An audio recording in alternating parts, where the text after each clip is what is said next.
I'm some random guy on the internet, and here are the 10 best games that I beat in 2024. I beat 33 games in all. If you want to see that full list, join our Patreon. I'll also be posting my plans for 2025. I picked 30 games I want to beat in 2025 this year. So yeah, join our Patreon, check that out.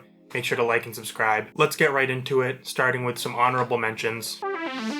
I chose 5 honorable mentions for this video. The first one is Celeste. I'm sure we've all heard of Celeste. It is a very well-known platformer that is kind of like a retro throwback in some ways, but also, very modern in its storytelling and its quality of life updates. That being said, this game is super challenging. It does so much with like a very simple and limited moveset of really just like jumping and dashing, and it's just really cool to see all the different like puzzles and ideas they came up with for this game. It's really cool how like the difficulty of the game itself kind of follows like the difficulty of the narrative within this game. I think that's a really cool storytelling device and something that I don't often see from games, especially not platformers. The next honorable mention is Kirby Planet Robobot. I think this Kirby game has some of my favorite puzzles or just like extra stuff going on in the background that you have to do to unlock like the cubes. I forget exactly what they're called. I love Kirby. This one's a super solid one, probably my favorite on the 3DS, although I do really like Triple Deluxe. I just haven't beat it yet. And obviously the mech gimmick is awesome. It's cool to see Kirby pilot around a gigantic robot and smash through things and advance that way. The next honorable mention is a game that I have done a full review of on Patreon, so check that out if you're curious, and that's Timestalkers. This game is so genuinely awesome. It got pretty bad reviews at the time because like its graphics are kind of PS1 era and it's a Dreamcast game. The story is like nothing. It's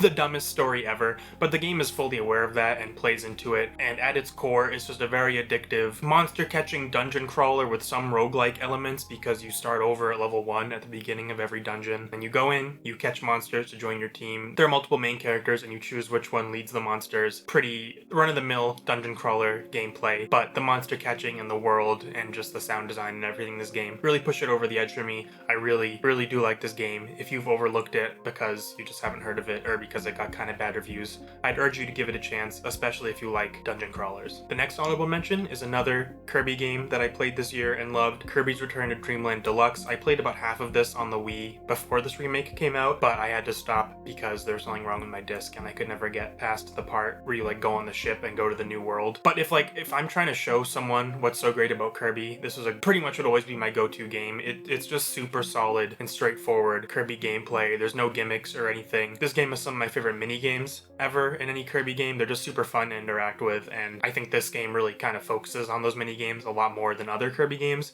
and that's super cool just because they are so fun. This game looks amazing. It's an awesome remake. If you haven't played Kirby, I really suggest diving in with this game specifically. Then my final honorable mention is a game that very nearly made it into my top 10, but just missed the cut, and that's River City Girls. I'm so excited to play through River City Girls 2. I've already started it, I just haven't beat it yet. I think I'd probably like it even more, but River City Girls 1 is genuinely an awesome like beat 'em up, and we gotta play these games when they come out, guys, because beat 'em up's like an endangered genre, and we need to show support. These remakes were handled by WayForward, who does a lot of the Shantae stuff and is just generally known for doing justice to older IPs, this one obviously being like River City Ransom and Double Dragon, that whole series. The attitude this game has is super awesome. It's super just campy and fun and kind of corny, but in all the right ways. And then the combo system is super cool. It gets even more in depth in River City Girls 2, which I love. But even in this game, there's the beginnings of it there. And yeah, this game's just super fun. If you are looking for a beat 'em up to play that maybe has some more modern quality of life updates and a very cool attitude, and even especially if you like the River City Ransom series and you haven't played these modern games in it, absolutely do. River City Girls is so fun. It's time to get into the top 10 though. Starting with number 10, Rhapsody 2. This is an NIS JRPG that I played on the double pack, the Marl Kingdom Chronicles double pack that came out on all the modern systems. I really suggest picking it up, and the reason this game stuck out to me definitely was not its combat, to be honest. If you really only play JRPGs that have like interesting combat styles, this game is not for you. It is a very run-of-the-mill turn-based game, and it is so easy that it's almost mindless. pointless most of the time. There is a monster catching mechanic where monsters will join you after you beat them. That really carried this game in a lot of ways for me. That's not the only thing, and it's not even the biggest thing, but like in the moment-to-moment gameplay, I mean, it was fun for me to try to collect all the monsters that you can catch in this game. And you know, there is some strategy, like they have like sleep moves and stun moves and like moves that hit all the characters. It's not like you can't customize your fighting style in this game in its turn-based combat. It's just that you don't really need to because it's so easy. That being said, the designs of the monsters are super fun, and I haven't even got to the elephant in the room with this game, which is that it's a musical. I think JRPGs by default are already so campy. I'm surprised they don't become musicals more often. It worked so well for this game. The musical numbers are just so fun. All of the cutscenes are in English voice acting. They did really good for what this game is. They went off, you could say. The songs are still in Japanese, which makes sense. They'd have to like re-record entire songs from 20-30 years ago, which probably isn't worth it for just a remake that like only I bought, I think. But it is super cool that we're getting these games in English. A lot of this series was never translated. NIS is as charming as ever, and this is probably story-wise definitely my favorite definitely my favorite NIS game of all time. It's just such a charming like coming-of-age story where Kururu, who is the princess you play as in this game, is like kind of leaving the house for the first time, learning about the world, seeing the world she's been, well, they tried to shelter her because she's a princess, but she escapes. Just a very fun, charming, wonderful adventure. Not the most groundbreaking combat for sure. Pretty groundbreaking in how it tells its story. If you're willing to sit through some not super engaging gameplay for a super charming story and world, I can't recommend Rhapsody 2 more. I at least listen to the musical numbers or look them up. Like, it's just such a unique idea that I've never really seen any other series do that I wish would happen more, because it's just such a cool combination.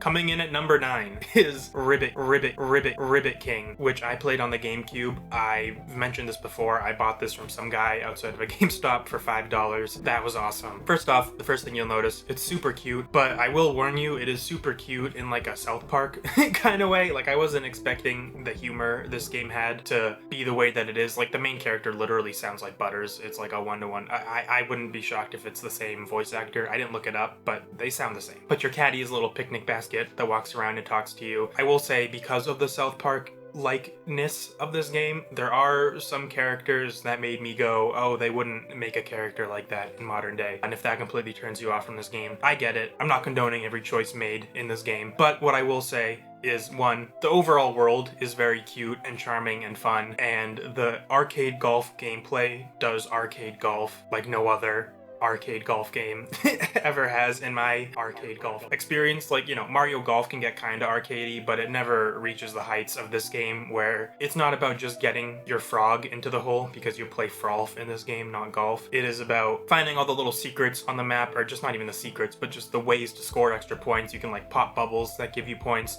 Your frogs will catch flies. If your frogs swim, you get points. There's just a lot of ways you have to kind of explore the map, and it makes you play this game very different from any other arcade golf game I've ever played. If you guys are aware of any arcade golf games that take the arcadiness up to this level, let me know, because it's just such an awesome thing that I haven't seen many other games do.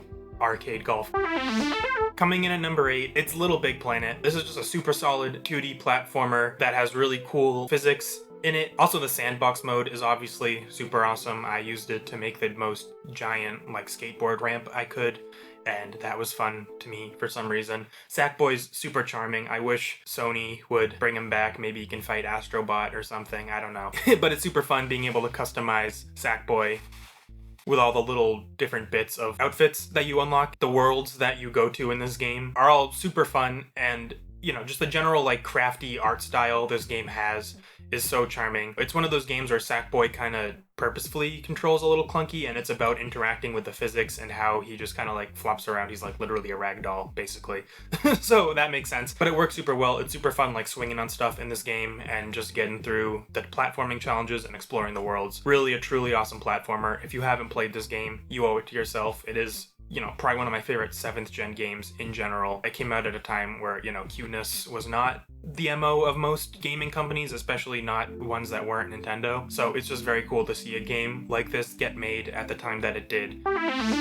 Coming in at number 7 is another Sony, at least Sony associated platformer, and that's Loco Roco on the PSP. This is the only PSP game I've ever beat. It was difficult. I'm kidding. This is like I don't think you can die in most of these levels. Like you can, there's enemies, but this game is so easy. You are a blob and you roll around the level and you move by like tilting the entire world. It's super fun. Like it's a very like 2D and flat art style, which is super cool. This game is also very musical. You're Loco Roco. I think you are just called a Loco Roco. I could be wrong. You're singing throughout the whole level. You unlock new characters as you go on. They're all the same. They're just like different colors. But they also all have their own theme songs, which are super fun. And yeah, this is such a cute and charming world. It's a very easy game. Gameplay consists of you just going through the level, sliding around, jumping over enemies, sometimes avoiding a spike ball, and then you have to pick up other little orbs, like almost like that game Agario. If you were around when that was out, comment that down below. Comment I miss Agario. But yeah, you're like picking up just like little balls so that you can grow, and then you can split up. Sometimes you have to do that to like fit through a little space. This game is a super awesome ice level where you're just, this game already lends itself so well to sliding around and just going through little places and stuff. Very simple, very easy game, but an amazing world and just front to back fun.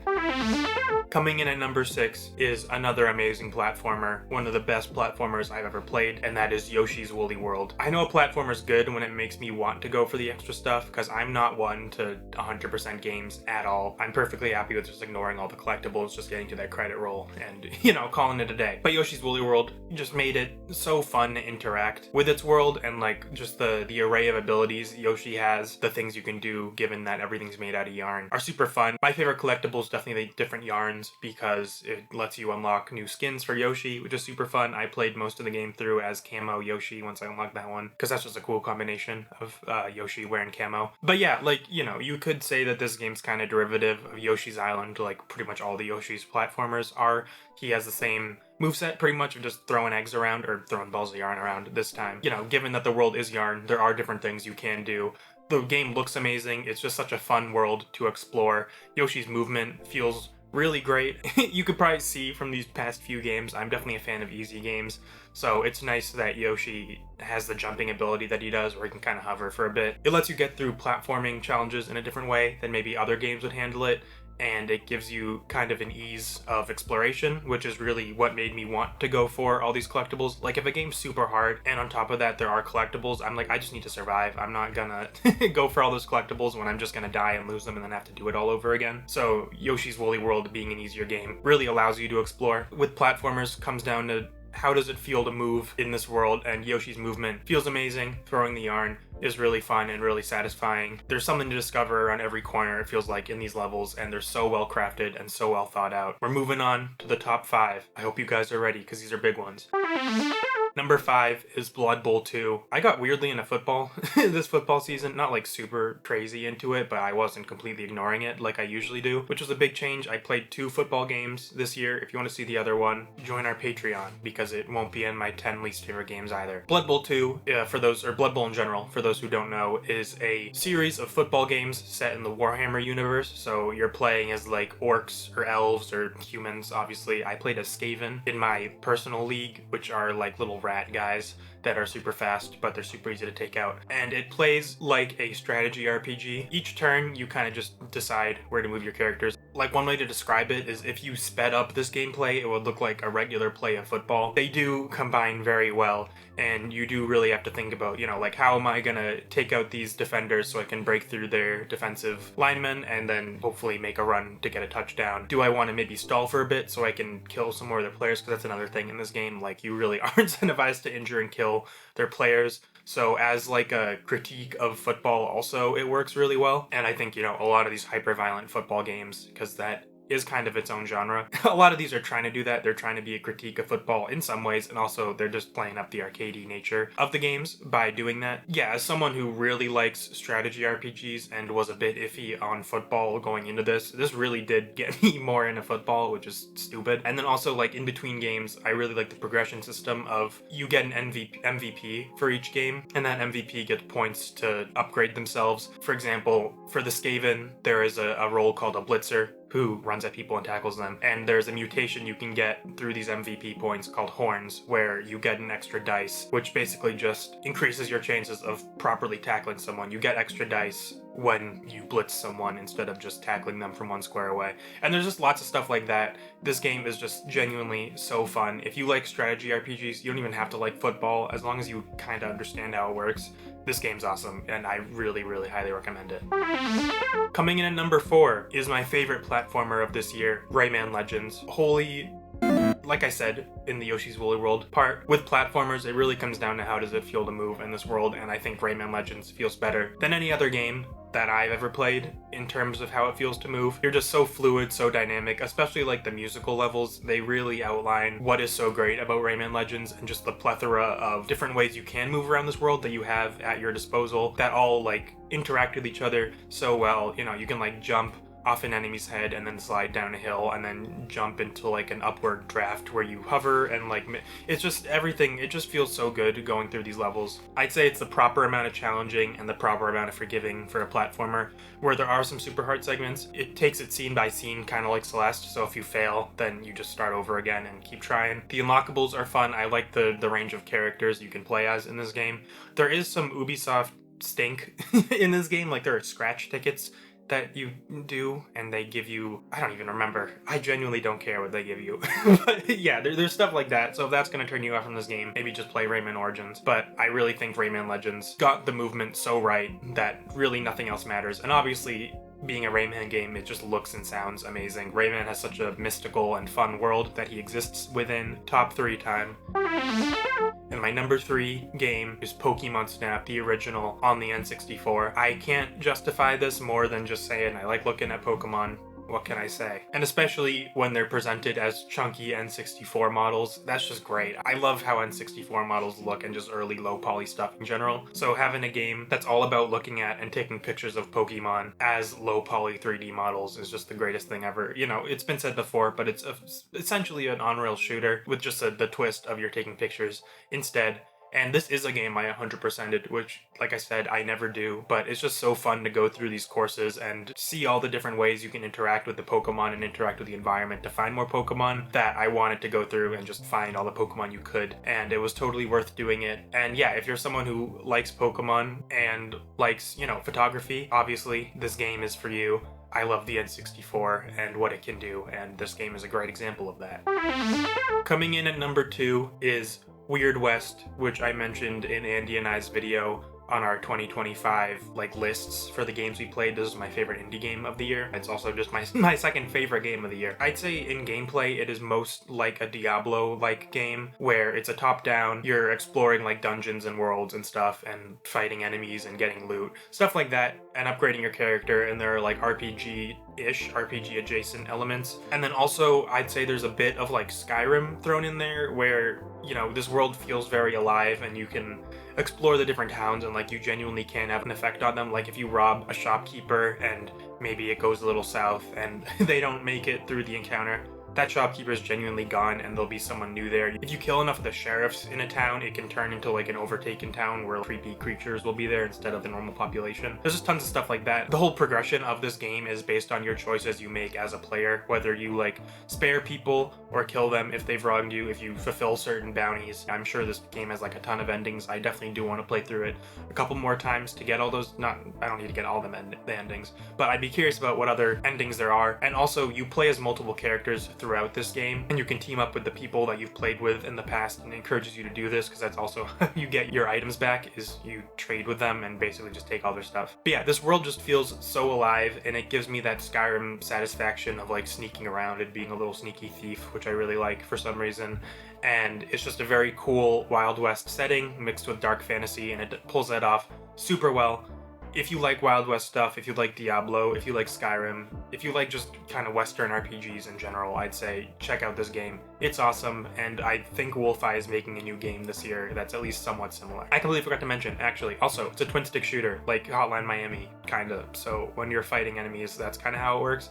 Instead of Diablo, no more stalling. Let's get to my number 1 game of the year,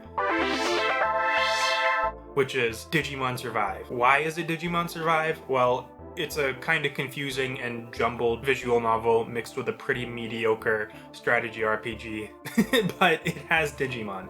And genuinely, there's just something so earnest, I guess I'd say, about how Digimon tells stories. I've touched on this briefly before in other videos, but that really is something they have over Pokemon and really any other monster catching game, is just how it writes characters and how these characters relate to their Digimon. This game is like very dark. You really do fall in love with the characters and the little troop that you're facing this world with. And I think you get even closer to them just because of how scary and intimidating the outside world is. The story's kind of jumbled and it deals with a lot of like psychology stuff about the Digimon or like reflections of their partners. You know, Digimon always kind of goes in that direction. It's a little convoluted, but the characters that are at the core of all of this are super solid. Both the humans and their Digimon companions are just super well written. When a character's sad, you really feel for them. You really care about these people as you go on this journey. And they're pretty much inevitably, a lot of them might not make it depending on the choices you make. Yeah, you can't like save everyone until you New Game Plus this game, just a little spoiler, which does kind of suck. And then there is, of course, the strategy RPG elements, which are fine. They're serviceable, they're good enough, but they're not the highlight of this game. It really is that story, which is ironic because going into this game, my plan was I'll just skip through all the dialogue and play the strategy RPG. If you do that in this game, you're going to dislike it, and I think that's why it reviewed so poorly, because people don't go to Digimon for a visual novel. I don't even like visual novels. I've never beat any other visual novel. I've like dabbled in a few and then put them down because they're kind of boring. But this one genuinely made me care about the characters, and it's just an amazing story from start to finish with a wonderful world and wonderful characters. Digimon is just so cool. I can't stress that enough. I love Digimon. So if you've made it through, if you made it to this point in the video with my terrible takes and opinions, I appreciate you sticking around. I hope you found a cool game to try out from this video. That's really my goal here. I want to just shed light on the games I love and spread them to other people. I hope your 2025 is awesome. Let me know down in the comments what your favorite game was from 2024. Make sure to check out our Patreon if you want to see the games I'm planning to play in 2025. I won't stick to it, but you know, it's a plan. Yeah, thank you for watching. If you made it this far, it really helps the channel, and I really appreciate it.